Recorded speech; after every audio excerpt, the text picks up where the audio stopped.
മനസ്സമാധാനത്തിന് ജ്യോതിഷ പ്രതിവിധികൾ. എത്ര ശ്രമിച്ചിട്ടും മനസ്സിന് സമാധാനം കിട്ടുന്നില്ലേ? നിങ്ങളുടെ മനസ്സിന്റെ കാരകനായ ചന്ദ്രന്റെ ബലം കുറവായിരിക്കാം. ജ്യോതിഷപ്രകാരം ചെയ്യേണ്ട 3 കാര്യങ്ങൾ ഇതാ. ചന്ദ്രനെ പ്രീതിപ്പെടുത്തുക. മനസ്സിലെ പിരിമുറുക്കം അകറ്റാൻ ചന്ദ്രനെ പ്രീതിപ്പെടുത്തണം. ഓം ചന്ദ്രായ നമഃ എന്ന മന്ത്രം ദിവസവും 108 തവണ ജപിക്കുക. തിങ്കളാഴ്ച വ്രതം. തിങ്കളാഴ്ചകളിൽ വ്രതം അനുഷ്ഠിക്കുന്നത് ചന്ദ്രദോഷം അകറ്റാൻ സഹായിക്കും.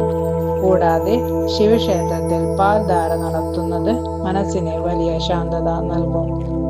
സൂര്യനെ ഭജിക്കുക. ആത്മവിശ്വാസം കൂട്ടാൻ സൂര്യനെ ഭജിക്കുക. എല്ലാ ദിവസവും രാവിലെ സൂര്യോദയ സമയത്ത് ആദിത്യ ഹൃദയ മന്ത്രം ജപിക്കുന്നത് ആത്മീയ ശക്തിയും വ്യക്തതയും നൽകും. വിഘ്നങ്ങൾ അകറ്റാൻ ഗണപതിയെ ഭജിക്കുക. ഓം ഗം ഗണപതിയെ നമഃ അല്ലെങ്കിൽ ശാന്തമായ മനസ്സിനെ ശിവഭജനം ഓം നമഃശിവായ ജപിക്കുക. മനഃശാന്തിക്കായി ജ്യോതിഷിയുടെ നിർദ്ദേശപ്രകാരം മുത്ത് ധരിക്കുന്നത് വളരെ നല്ലതാണ്. വീടിന്റെ വടക്ക് കിഴക്ക് ഭാഗത്ത് ധ്യാനത്തിനായി ഒരിടം കണ്ടെത്തുക.